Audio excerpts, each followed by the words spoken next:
Alright, so it's been a minute since I've done a video, so I thought I'd better get off my ass and make another one. There's plenty to do around this place. I've got project after project on the go and I need to start knocking them out. So first thing on the agenda will be Rodeo. Got to do some welding on that, get it back on the road. The dog box is going to be welded on, the shackles have to be welded on.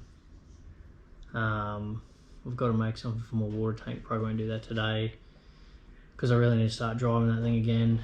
Can't work on that until that's out of the way and that's out of the way. Trailer's another thing I've got to get into. Got to start pulling that apart and start having a look at how I'm going to fix it. I've got plenty of shit to do. Mates talked me into throwing the 180 back together. It's the easiest option, quickest option, gets it back on the road quicker. So that's what we're going to do.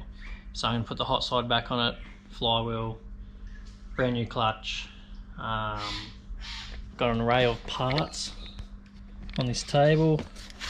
I've got solid engine mounts. What was this one again? Gearbox mount,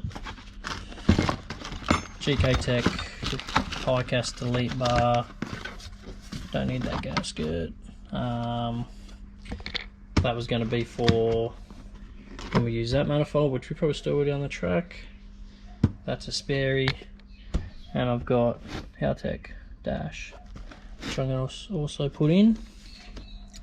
This is my 12 volt setup for my ute. Solar charger, just some accessory shit, fuses, that's all got to be done as well because we've got a bit of a camping trip coming up. But other than that, I might just do a big montage of doing a bit of work on everything, and I think that'll be the easiest thing to do. So let's get into it.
Flywheels and clutches and things like that on cars, but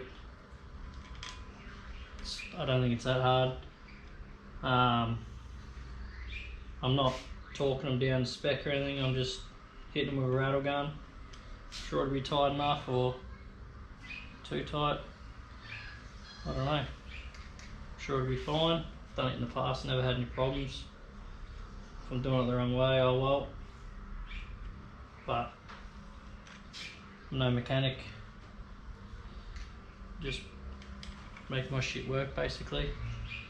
So Just putting a bit of Loctite on all these, just a little bit, and I'll grab the rattle gun and we'll hit them. Then we'll put the clutch and everything on, same thing. Just try to get as centered as possible. That's what I've always done. And clutch plate on, pressure plate on. Just, yeah, just winging it really. So,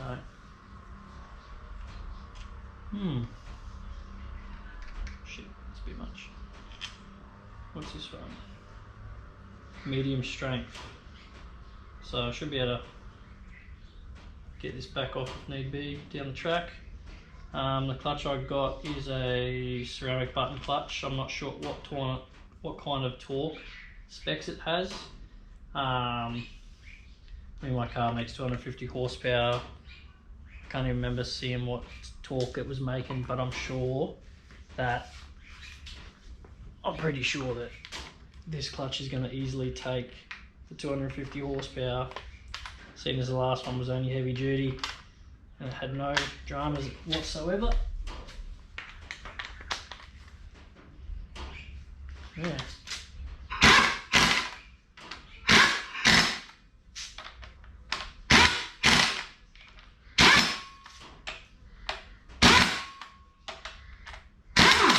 Whee.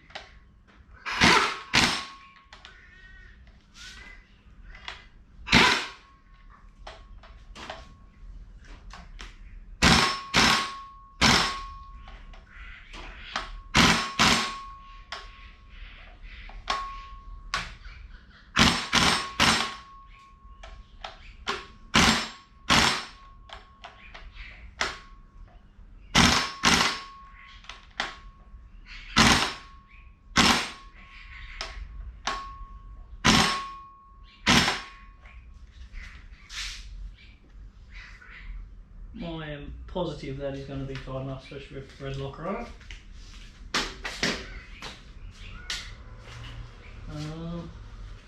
I'll just hit this with a bit of wax and grease remover, parts cleaner or whatever.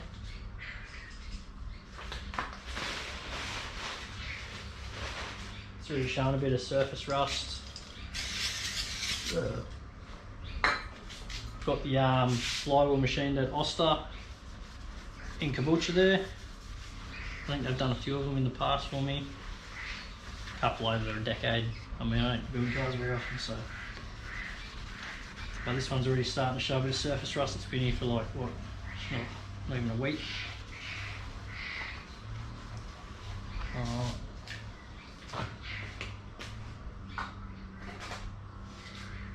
Got me bloody tool it comes with. Fuck, that's loose.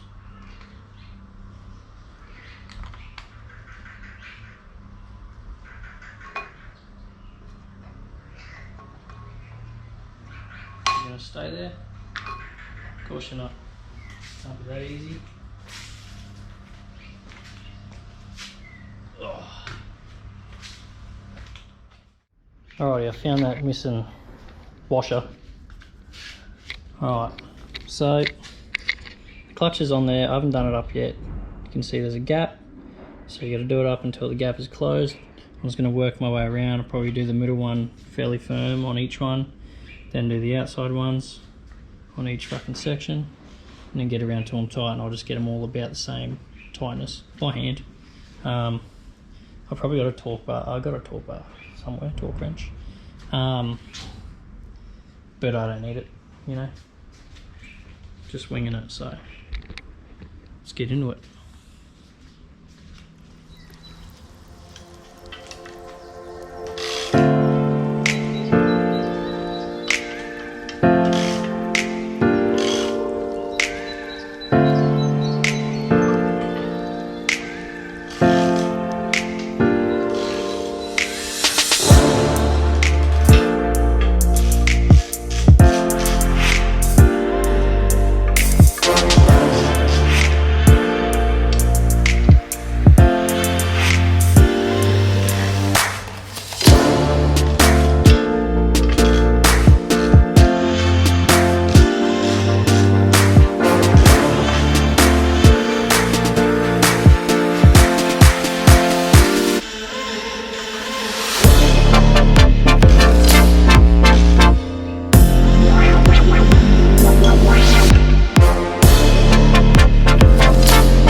pretty sure it's going to be tight enough. If not, we'll learn from it.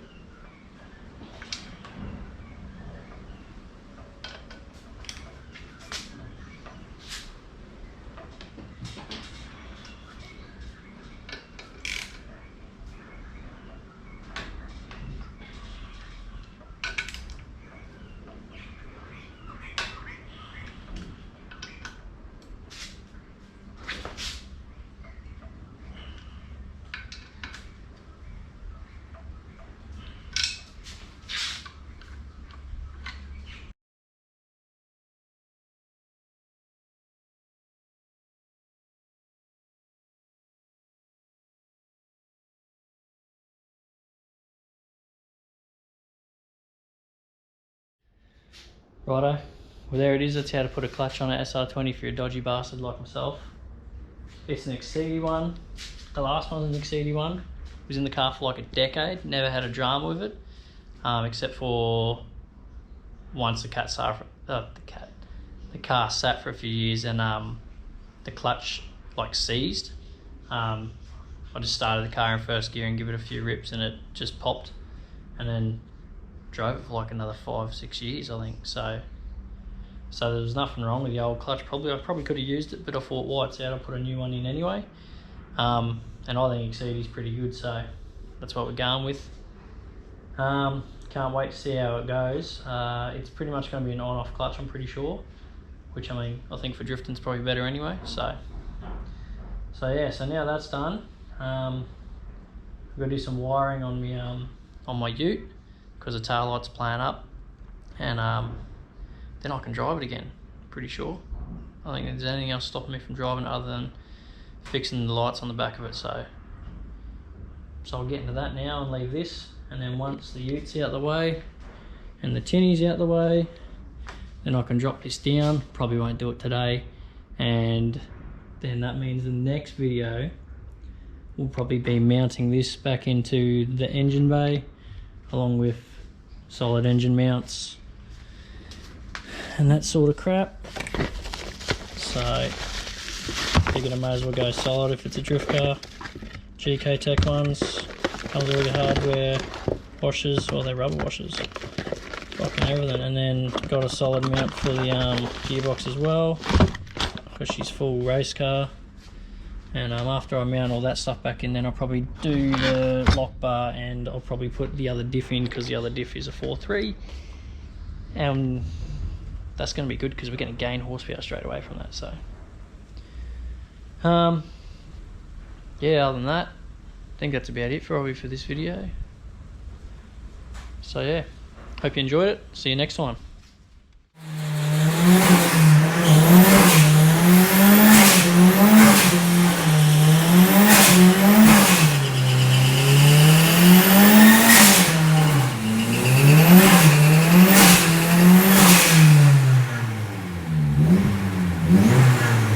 Yeah.